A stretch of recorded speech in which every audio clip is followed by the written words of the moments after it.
Hello guys, ang video na to ay para sa nagtatanong kung pwede bang makakuha dito ng POC sa Pakistan kahit nakasal ka sa Pilipinas pero single ka naman sa mga papers. Ayan. So bago ang lahat, paki-subscribe po ng aking YouTube channel para po ay makita nyo yung notification pag ako ay nag-upload ng mga video. Ayan. Marami na po tayong mga video ngayon na ma-upload, so abangan nyo po. Anyway, diretso na tayo doon sa tanong. Pwede ka bang makakuha ng POC dito or Pakistan Origin Card dito sa Pakistan kung ikaw ay kasal sa Pilipinas pero ikaw ay single sa lahat ng papers mo. So, ibig sabihin, nagpakasal ka dito na single ang papel mo dahil ang passport mo ay single. Ikaw ba ay makakakuha dito sa Pakistan ng POC? Ang sagot dyan ay yes. Pwede po kayong makakakuha kayo kasi kasal ka at legal yung kasal mo dahil dito sa Pakistan, magiging legal talaga ang kasal mo pagka single yung gagamitin mo at magiging legal yung pagkuha mo ng POC dahil yung POC is your status mo ang kailangan doon. Hindi kailangan yung ibang tao, hindi kailangan yung sino yung naging past mo, sino ang importante doon. Maka-submit ka ng mga papel na kinakailangan at needed ng pag-apply mo ng POC. Example na lang dyan, yung passport mo.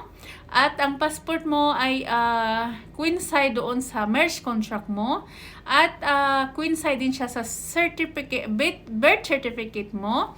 Ayan ay makakakuha ka talaga ng POC. Dahil dyan, congratulations sa mga single na mga papel dahil makakuha ka. Ang pagbigay sa iyo ng POC ay para yan sa sarili mo. Hindi yan pa dahil may past ka or marriage ka before. Hindi. Ang pagbibigay sa iyo ng residency ay talagang para sa iyo yan. On your own. So, dapat mag-submit ka ng mga papel na valid.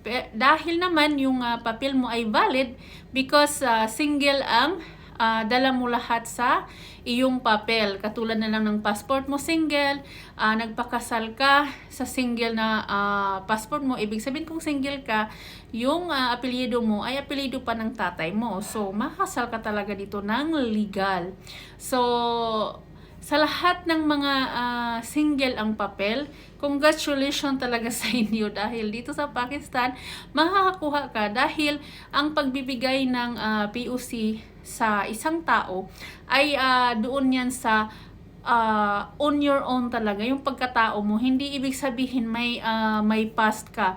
Ang pagbibigay din ng POC dahil may asawa ka ditong Pakistani. So, in behalf sa iyong asawa, may karapatan ka magkaroon ng Pakistan Origin Card dahil ikaw ay asawa. So, yun ay mabilis na proseso. Hindi mo kailangan na mag-worry kasi pag single yung dala ng mga papel mo, wala ka talagang alalahanin dahil makakakuha ka at maikasal ka ng legal dito yan sa Pakistan. Pero kung iisipin mo na yung kasal mo ay i-report mo yan sa embassy, hindi pwede. Kasi pag kasal ka sa Pilipinas, yung details mo talaga, nandun yan sa embassy. Wala yan dito sa embassy ng Pakistan, embassy ng Pilipinas. So pag single yung bit-bit mo, ay wala kang alalahanin, wala kang problema dahil dito ay magiging legal ka. Pero yung iba na naikasal ng yung passport nila ay sa mga ex pa nila na pangalan, yun talaga ay mahihirapan kayong kumuha ng POC dito or Pakistan Origin Card kasi doon kayo magkakaproblema pag hiningian kayo ng birth certificate. Kasi yung birth certificate, kailangan magkatugma yan doon sa iyong passport at doon sa marriage contract. So, yung passport mo at yung marriage contract ay magkatugma talaga yan dahil yung passport mo ang ginamit mo nung nagpakasal ka. But, pagka hingian ka na ng merge, nabubulol ako. Pag hiningan ka ng birth certificate, yun talaga, sasablay ka talaga. So, ito lang, advice ko sa lahat ng mga single ang dala, at lalo na naman doon sa mga single naman talaga, as in single na walang jowa talaga before, at dito ay nakahanap ng forever dito sa Pakistan, yan, pwedeng-pwede kayo at wala kayong problemahin kasi pag nag-process kayo ng papel, talagang tuloy-tuloy yan, walang haharang dyan. Kahit na may past ka sa Pilipinas, ang mahalaga kasi niyan ay yung pagkatao mo na wala kang sabit. Kumbaga, yung papel mo ay malinis kahit na sumabit ka sa Pilipinas, pero dito sa processes mo dito ay single naman yung bitbit mo, wala kang poproblemahin. Ang problema lang dyan, sa mga nagpakasal na, ang ginamit ay pangalan at apelyido pa ng ex. Kasi pag dyan, yan ang ginamit mo, mahihirapan ka talaga mag-process. Sa sinabi ko na nga, pagka yung papel mo ay ex pa ang ginamit mo sa pagpapakasal mo, talagang sasabit ka talaga pag kumuha ka dito ng residence permit. Kumbaga, ngayon,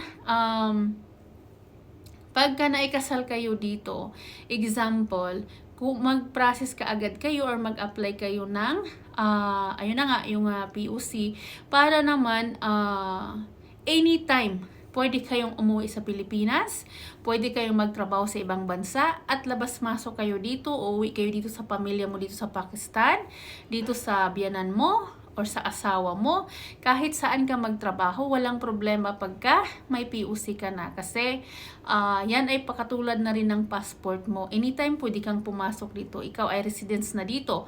So, anytime pwede kang pumasok kahit na pupunta ka sa malayong lugar, malayong bansa, anytime pwede kang pumasok basta meron ka ng POC. So sa lahat ng mga nagpapakasal dito, mag-process talaga agad kayo para hindi kayo magkaroon ng problema sa mga papel nyo. Kasi pagka hindi ka kumuha ng POC kasi, ang mangyayari sa'yo ay ma-expired yung visa mo. Kasi nung pagpunta mo dito, hindi POC yung ginamit mo. Ang ginamit mo ay tourist visa or family visit visa.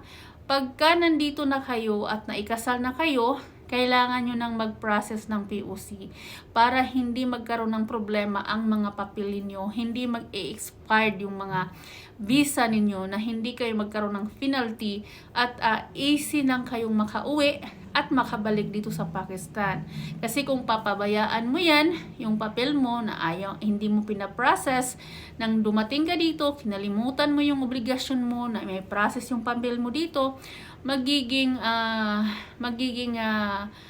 hindi maganda yung papel mo at hindi ka makakauwi anytime kasi kailangan mo pa i-solve yung mga problema na hindi mo ginawa, pinabayaan mo yung papel mo. So, sa lahat ng mga single dyan, single sa tunay or single lang dahil nakalabas ng Pilipinas, i-process nyo kaagad yung papel nyo pag nandito kayo para magiging legal at hindi kayo magkaroon ng problema in the future. Dahil pagka meron kayong POC, anytime pwede na kayong magtrabaho. Kung halimbawa lang naboboring kayo dito sa Pakistan sa inyong mga biyanan, sa inyong asawa, pwede kayong magtrabaho ulit sa ibang bansa.